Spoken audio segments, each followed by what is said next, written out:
do a whole body circuit workout. We're going to use 10 moves today, doing them one after the other. This will take about 10 to 15 minutes, but then you can go back and do it a second time for a complete workout. Mostly doing 2 sets of 15, a pair of dumbbells, and a band, an exercise band, much like this one if you have something like that. So let's go ahead and get started. You can start on your back, lie on your back, with your heels back by your hips. We'll start with bridge.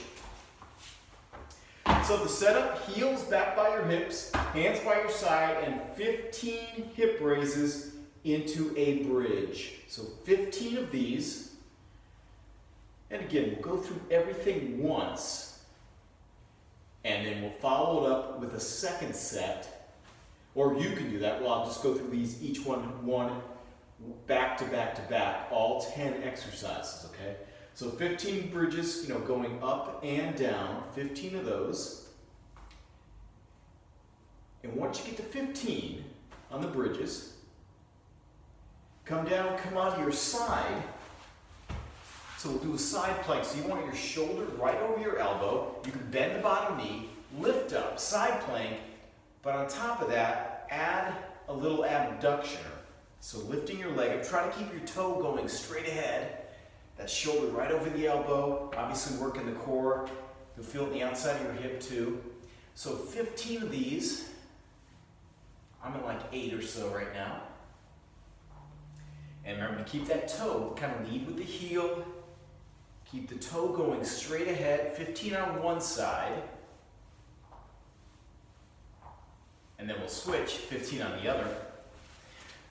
So you might be wondering, is there a break in this? The best time to do it, so good setup here, shoulder over elbow, one hip stacked on top of the other. The best time to take a break will be, between the 2 circuits, 2 sets of, the 2 groups of 10 exercises. If you need a break, because otherwise, as we transition, you'll have 10, 15 seconds between exercises. Your hand could be up, your hand could be on your waist. Just try not to put it right here because that can roll you forward. So remember, 15 of those abductions on this side. Probably going to feel a lot on that bottom hip because you already worked that one. And once you get to 15, come onto your stomach. So just a cobra here. No movement, we're just going to hold it, say 30 seconds, or if you want to count 30 in your head or use a watch. But remember, good setup for a cobra. I'll turn so you can see a little bit better. Shoulders over elbows. Feel like you're pulling your elbows back in towards your ribs. Toes can come together, heels can fall out. And just looking up, a little extension in your back. Supported by your arms. You're not lifting up, you're not pushing up. Just keep the forearms down. And think about it kind of from the top down. Head comes up and back. Shoulders roll back and down. You may feel a bit of a pinch in your mid-back, or near the SI joint, if you will. So right there, just about 30 seconds, holding that. And we'll do one more thing on the ground as soon as the time has finished, and right about now. So go ahead, lie on your back. We'll do some one-leg low raise. So this is for your core. You can lie on your back, hands down, both feet up, bent or straight, but you want your feet up. Lower back, you feel your abs engaged. Lower back, you may be a little bit of space between your low back and and the floor. You can always put your hands there if you need a little support. But just one leg lowering, slowly go down, tap that heel, come back up. So we'll do 15 on each leg for this first circuit here. Just take your time. Again, hands can be on your hips or even low back if you need a little support. Try to bring your legs as close to vertical as possible, but again, if you need to do it like this, because your low back or your hamstrings just don't agree with straight legs today, that's fine too. But just slowly down and back up, lower, kind of tap the heel, bring it back up, feel the core working. And just, shoulders back and down, head down. We'll do 15 on each side. I think I'm around 10 right now. It's hard to talk and count at the same time, but that's okay. Keep going. We'll do about 2 more on each side. And once you get to 15 on each side, go ahead and come on up. So now grab your exercise band. So we'll just do a band to pull apart. Use an underhand grip. That's going to help to roll your shoulders back and down. Just bracing your shoulders, kind of back and down, and feel your shoulder blades squeeze together as you pull that band apart. So the key thing here is feeling it between your shoulder blades. If you feel a lot here, or if you feel like you're hunching forward or anything, know that you just need to kind of refocus in on shoulder blades back and down. So this does work, the back of your deltoids, shoulders, but also there are those muscles under your shoulder blades, between the shoulder blades. Just looking straight ahead, so really good posture. And 15 of these, please. So what comes next? So 15 band pull aparts, keep going. The next thing we're gonna do, you'll need to hold on to that band, okay? So don't put it down once we finish these pull aparts. How about 2 more? All right, just 15 band pull aparts. Now with the band, you can switch to an overhead grip. This will open up shoulders and it will help keep your back straight as well. Bring your hands over your head. Now it can be here. If you want to go back here to provide a little more opening in shoulders and chest, just be sure not to let your back, arch too much. Hands over your head, anchor your feet in. I'll show you a side view. So heels about hips distance apart, kind of feel like they're pushing in toward each other, and yes, it's just a squat. So hands over your head. I'll show you a side view, a front view to go with that side view. Again, you can have your hands back here or hands over your head. Really no movement. You just have your arms kind of in a Y, a little bit of tension. As much as anything, this just keeps your shoulders and, in a more stable position, your upper back a little more straight. Just 15 squats. Remember, heels down, really push your hips back. To keep a nice neutral neck. Maybe find a spot to focus on in front of you. Good. Nice. 1 more. All right, that's 15 of those overhead squats. Now we're gonna go to curls. So you can use your band, or if you have a couple dumbbells, and these dumbbells are like 5 to 10 pound range, we're gonna do curls. You can use heavier dumbbells if you want to. So just curls. So yeah, pretty simple, right? Just a curl up and down. So just keep your shoulders back and down. Yeah, the phrase that pays, back and down. And good full range of motion.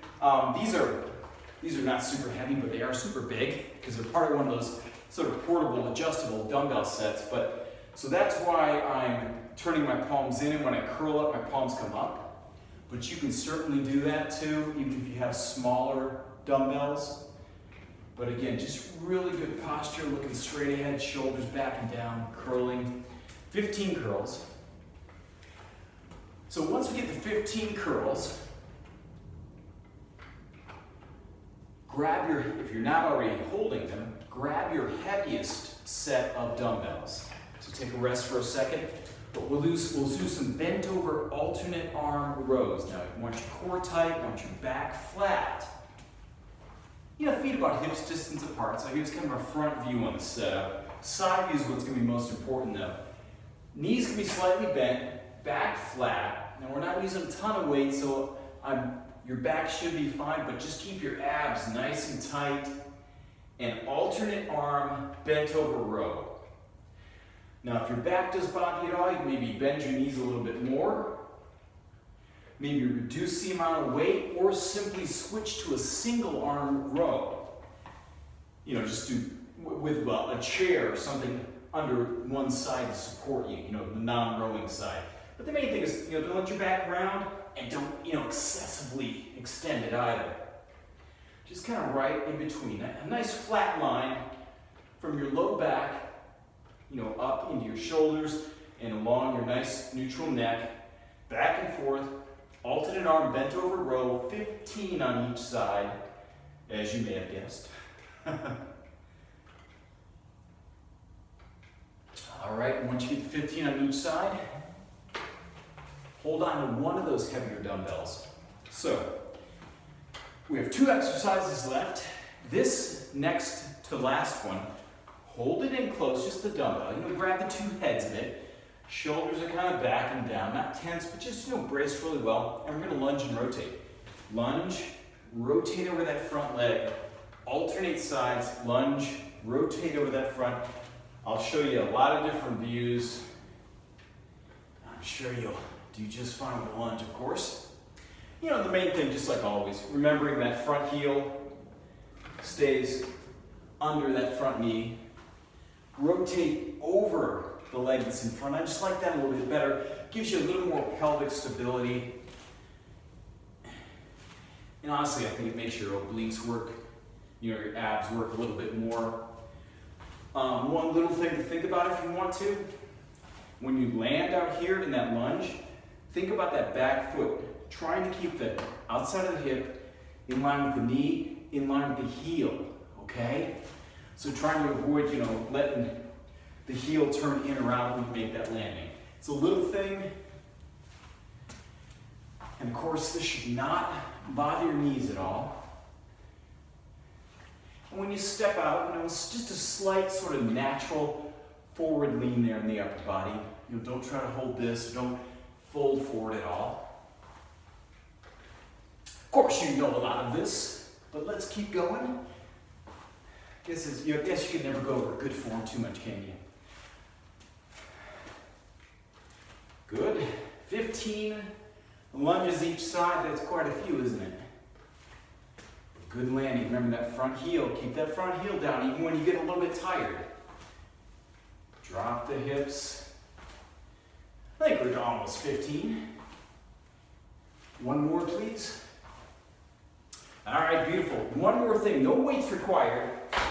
Just a nice open space of wall, or if your walls are covered, maybe an exterior door is a great one to use, but heels, hips, and if you can, shoulders against the wall. Doesn't matter if your head touches. Squeeze your arms like this. Not squeeze, but retract. Pull back the shoulder blades and just sliding up and down. Wall slides. So that's how it looks from the front. Don't excessively arch your back or anything, but shoulder blades are back. So it just kind of looks like this. Shoulder blades, you can see them going up and down, like 15 wall slides. Remember, heels and hips, shoulders if you can, and the head is kind of optional. Just looking straight ahead. 15 as far down as you can, kind of driving the elbows down. Try to keep contact with the back of the hands and the forearms if you can with the wall. Sliding up and down, looking straight ahead. Wall slides. 15 of these. So keep going to 15 on the wall slides. And now you can take a break and do that whole circuit one more time for your whole body circuit.